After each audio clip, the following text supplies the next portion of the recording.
Well, hello and welcome back. I'm still Karen Palacios, academic counselor for NCPA. And so we're going to be going over the Memorandum of Understanding today.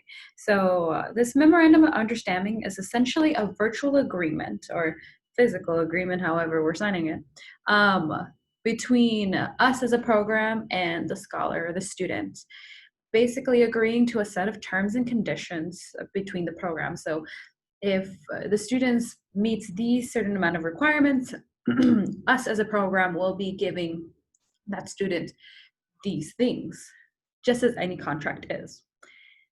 So as we have it here, I am the scholar. We're putting my name, Karen Palacios, as a scholar. So because this document is meant for the parents, I will be signing on behalf of my mother's name. So we're going to do her Linda Palacios, as we had done previously before. And so essentially right here in the beginning section, it says just by the signature, I off that you accept the offer that NCPA is giving these students, that they want to be a part of the cohort of 2024, and that they assume the responsibility of reviewing exactly what we're asking them. So the first section right here is essentially telling them the basic eligibility requirements, which all of you have met the beginning threshold of these eligibility requirements. So first one says, is eligible to receive a federal Pell Grant. That is something we'll be talking about throughout our program. And maybe the first time you're hearing it, maybe it's not the first time you've been hearing it. But we've already done the initial check to make sure that you would meet Pell eligibility, is what we'll be calling it for the next 4 years. So we will be doing another check when they're hitting their junior year to see that whether they'll be Pell eligible for their senior year. This is a major component of our program is because of how we are funded. So the way that we are funded for this program, it requires all of our students who do get this financial promise to be Pell eligible. So that's probably the biggest one. Even if they're not Pell eligible, let's say junior year, we do not remove them for the program. It just means they do not get the financial aspect of NCPA. But if they want to continue, because there's a lot of wonderful things about our program. So it's not just the money, but we also teach them how to get into college, where to find scholarships. There's a lot of money out there, not just us. So for the students who maybe their parents made a little more than what they had planned for that year and are not Pell eligible, we will help them find money. And we're really happy to say that with a lot of our students, we're able to find a good majority, if not all of the funding that they need to go to college. So the second requirement says right here is a first generation college prospect. All of the students that have been accepted are first generation. So that is already something that is off. You're good.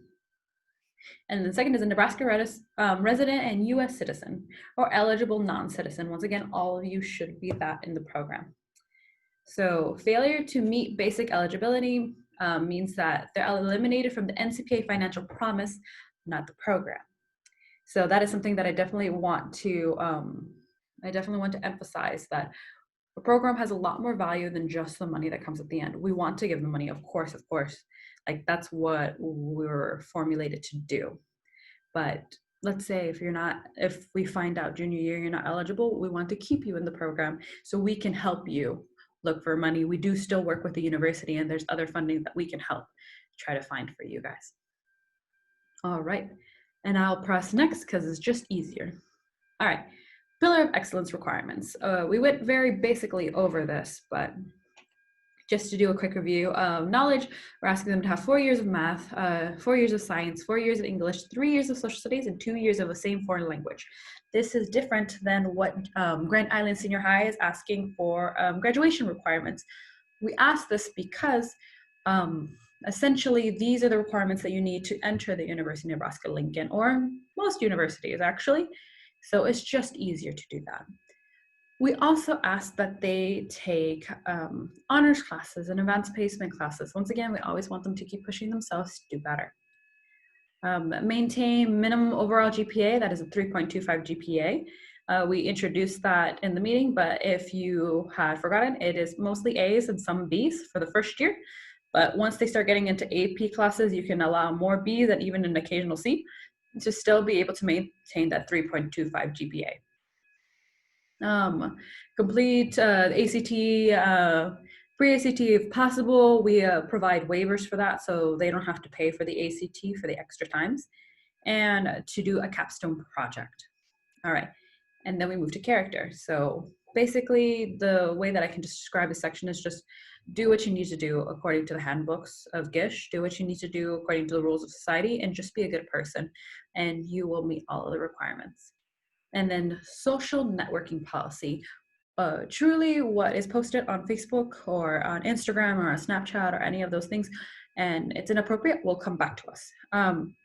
We have a lot of people who are associated with the program, and so please be a good representative of what NCPA is and what UNL is. Because we do find out, and maybe it is like 2 months later down the line, but we do find out, and every action does have a consequence, and so we never want to remove a student because of anything that is done like this. But of course, we always try to work with them first. We're always going to try to work with the student and to get to a better place, as opposed to just removing people out. Everything is about second chances, and everybody deserves a second opportunity. Drug policy, I feel like that's self-explanatory. Don't do it. All right, commitment. So remember, we have 3 pillars. That is knowledge, character, and commitment. So we're on our final pillar right now. And so it's once again outlining, have no more than 3 unexcused tardies or absences. So if you let us know ahead of time, like, hey, I'm going to be a little late, that's excuse. So that's not a part of it. If you let us know that you're not going to be here, we'll work with you, and we'll get you all the information that you need afterwards, or even before, if we're really ahead of the game. They have to try to talk to us, not have to try to talk to us. I'm sorry about that language. They'll meet with us. The goal is always in an academic setting, twice a semester, but they can meet with us as often as they would like, as they feel comfortable with. We are their support system. Attend and participate in 75% of NCPA sponsored events. Those are seminars, socials, any other programming that we might have. That is summer science camp as well. This year it was virtual, so we hope that when this pandemic is a lot more calm, we can do in-person camps again, and so that will be a 3 to 4 day camp at the University of Nebraska-Lincoln. And we'll go a little lower. We're going to do Summer Stars in the summer, and so that will, next summer will be your first Summer Stars program with us, and that is going to be a 4-week Summer Stars program with us. So that 5-week is a bit of a typo. So, and then we have college shadow days, all of these things, and then participate in TOP. All right, and then we have a section for the parents. So we really would love if you can be actively participating in our program as well. So we have parent meetings so that we can essentially tell you updates in the programs. If you have any questions about anything in general, university-wise, what your students should be doing, we will be there for you as well. Just meeting deadlines, so these paperworks and things of that sort. We were behind on this, so please, whenever you have the opportunity to send these back, please let us know. In transporting them to programs, or events. And so most of the events that we had pre-pandemic were at the high school. So it's just if you can carpool with somebody else, or if you can drop them off to the events at Grand Island Senior High. If not, please let us know, and we'll try to find transportation for them. But during this pandemic, everything is online, so no need for transportation. And just assist them, and generally just support them and assist them during this process. It is a lot of work, but not too much. So always help them while they can.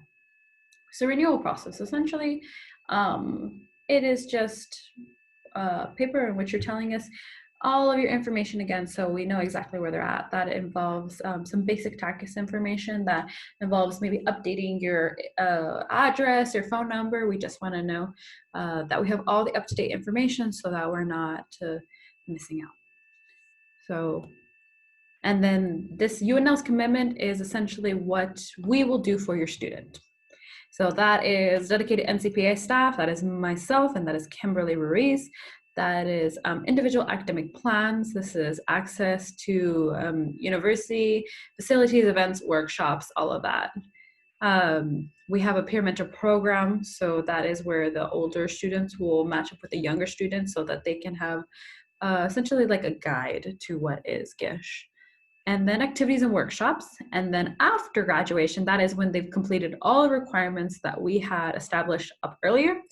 That is the financial promise. That is the cost of attendance, which is tuition, fees, room and board, and books for up to 5 years. And that is, and we also have continued assistance through NCPA staff, another programming. So we're constantly helping them to essentially continue growing even when they're in college. And that is our promise to you if all requirements are met.